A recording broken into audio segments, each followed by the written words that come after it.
Hi guys, welcome back to our channel. നമ്മളിന്ന് പരിചയപ്പെടുത്താൻ പോകുന്നത് 10ാം ക്ലാസ്സിലെയും +2 കഴിഞ്ഞപ്പോൾ നമ്മളിൽ പലരും എംപ്ലോയ്മെൻറ്റ് രജിസ്റ്റർ ചെയ്യാറുണ്ട്. അതിൻ്റെ റിന്യൂവലായി വരുന്നത് ഓരോ 3 വർഷം കൂടുമ്പോഴുമാണ് നമ്മൾ കാർഡ് റിന്യൂവൽ ചെയ്യേണ്ടത്. സാധാരണ രീതിയിൽ നമ്മൾ എക്സ്ചേഞ്ച് ഓഫീസിൽ പോയിട്ട് 1 മണിക്കൂർ 2 മണിക്കൂർ ക്യൂ നിന്നിട്ടൊക്കെയാണ് ചെയ്യാറ്. എന്നാൽ ഇപ്പോൾ അതിൻ്റെ ഒന്നും ആവശ്യമില്ല. നമ്മുടെ മൊബൈൽ ഫോൺ കൊണ്ട് 1 മിനിറ്റ് കൊണ്ട് നമുക്ക് റിന്യൂവൽ ചെയ്യാം. അപ്പോൾ എങ്ങനെയാണ് റിന്യൂവൽ ചെയ്യാമെന്ന് നമുക്ക് നോക്കാം. അപ്പോൾ നമുക്ക് മൊബൈൽ ഫോണിൽ എങ്ങനെയാണ് റിന്യൂവൽ ചെയ്യാൻ നോക്കാം.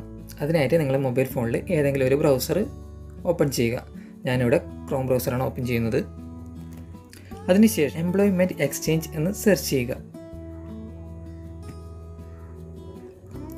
താഴോട്ട് വരുന്ന സമയത്ത് employment.kerala.gov.in എന്ന് കാണാം.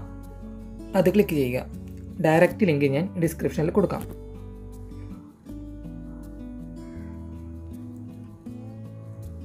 ഇപ്പോൾ സൈറ്റ് ഓപ്പൺ ചെയ്ത് വന്നിട്ടുണ്ട്. താഴോട്ട് പോകുന്ന സമയത്ത് click here for online registration എന്ന് കാണാം. അത് ക്ലിക്ക് ചെയ്യുക. അപ്പോൾ ഓപ്പൺ ചെയ്ത് വരുന്നതിൽ കുറച്ച് താഴോട്ട് പോകുന്ന സമയത്ത് സീനിയോറിറ്റി ലിസ്റ്റ്, നമുക്ക് സീനിയോറിറ്റി ലിസ്റ്റ് കാണണമെങ്കിൽ ഇവിടെ വ്യൂ സീനിയോറിറ്റി ലിസ്റ്റ് നോക്കിക്കഴിഞ്ഞാൽ സീനിയോറിറ്റി ലിസ്റ്റ് കാണാം. നമുക്കിപ്പോൾ വേണ്ടത് റിന്യൂവലാണ്. അതിനായിട്ട് റിന്യൂ യുവർ രജിസ്ട്രേഷൻ ക്ലിക്ക് ചെയ്യുക. അപ്പോൾ ഇങ്ങനെ ഒരു വിൻഡോ ഓപ്പണായി വരും. അതിൽ നിങ്ങളെ ഡിസ്ട്രിക്റ്റ് സെലക്ട് ചെയ്യുക. ഞാനിവിടെ ആലപ്പുഴ സെലക്ട് ചെയ്യുന്നു. എക്സ്ചേഞ്ച്, നിങ്ങളെ എക്സ്ചേഞ്ച് ഏതാണോ അത് സെലക്ട് ചെയ്യുക. എംപ്ലോയ്മെൻറ്റ് എക്സ്ചേഞ്ച് എൻ്റെ ചേർത്തല ഞാൻ സെലക്ട് ചെയ്യുകയാണ്. അപ്പോൾ രജിസ്ട്രേഷൻ നമ്പർ എന്നുള്ളതിന് തൊട്ട് മുമ്പിലായിട്ട് നമ്മൾ എക്സ്ചേഞ്ചിൻ്റെ രജിസ്റ്റർ നമ്പറിൻ്റെ സ്റ്റാർട്ടിങ് അവിടെ വരും. 58 എന്ന് കാണുന്നില്ലേ, അതത് വരും. അതിനുശേഷം ഇവിടെ നിങ്ങളുടെ എംപ്ലോയ്മെൻറ്റ് രജിസ്ട്രേഷൻ ID കാർഡിലെ രജിസ്റ്റർ നമ്പർ ഇവിടെ എൻ്റർ ചെയ്യുക. ഇപ്പോൾ W-ലാണ് സ്റ്റാർട്ടിങ് എങ്കിൽ, ഇപ്പോൾ ഒരു ഉദാഹരണം ഇവിടെ കാണുന്ന പോലെ W2951/11 എന്നാണെങ്കിൽ ഈ 11 ഉദ്ദേശിക്കുന്നത് ഇയറിനെയാണ്, 2011. അതാണ് ഈ 11 എന്ന് ഉദ്ദേശിക്കുന്നത്. അപ്പം 11 ഫസ്റ്റ് ഇടുക. അതിനുശേഷം W2951 എന്നുവെച്ചാൽ അത് ഓപ്പോസിറ്റ് തിരിച്ചിടുക. ആദ്യം ഇയർ, അതിനുശേഷം നമ്പർ എന്ന ക്രമത്തിൽ തല തിരിച്ചിട്ട് ഇടുക. താഴെ ഡേറ്റ് ഓഫ് ബർത്ത് എൻ്റർ ചെയ്യുക. ശേഷം താഴെ കൊടുത്തതിൻ്റെ ക്യാപ്ച എൻ്റർ ചെയ്യുക.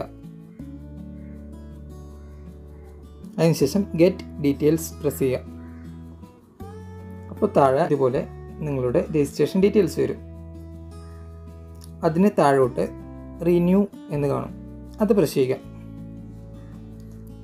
Are you sure? Okay press ചെയ്യുക.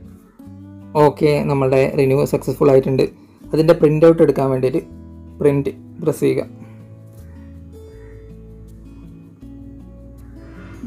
അപ്പോൾ കാർഡ് നമ്മളെ ഫോണിലേക്ക് ഡൗൺലോഡ് ആവും. ഓക്കെ, നമ്മളെ ഫോണിലേക്ക് ഡൗൺലോഡ് ആയിട്ടുണ്ട്. ഇനി റിന്യൂവൽ ചെയ്യേണ്ടത് 2023 റിന്യൂവൽ ചെയ്യേണ്ടത്. അപ്പോൾ എങ്ങനെ റിന്യൂവൽ ചെയ്യുകയെന്ന് കണ്ടില്ലേ? സിമ്പിളാണ് പരിപാടി. നിങ്ങൾക്കിനി റിന്യൂവൽ വരുന്ന സമയത്ത് നിങ്ങൾ ചെയ്യുക. ഈ വീഡിയോ നിങ്ങൾക്ക് ഉപകാരപ്രദമായി എന്ന് തോന്നുന്നുണ്ടെങ്കിൽ ലൈക്ക് ചെയ്യുക. ഇതിനെക്കുറിച്ച് എന്തെങ്കിലും അഭിപ്രായങ്ങളുണ്ടെങ്കിൽ അല്ലെങ്കിൽ എന്തെങ്കിലും ഡൗട്ടുകൾ ഉണ്ടെങ്കിൽ നിങ്ങൾ കമൻറ്റ് സെക്ഷനിൽ അറിയിക്കുക. എൻ്റെ ചാനൽ സബ്സ്ക്രൈബ് ചെയ്യാത്തവരുണ്ടെങ്കിൽ സബ്സ്ക്രൈബ് ചെയ്യുക. അടുത്തുള്ള ബെൽ ബട്ടൺ എനേബിൾ ചെയ്ത് നോക്കുക.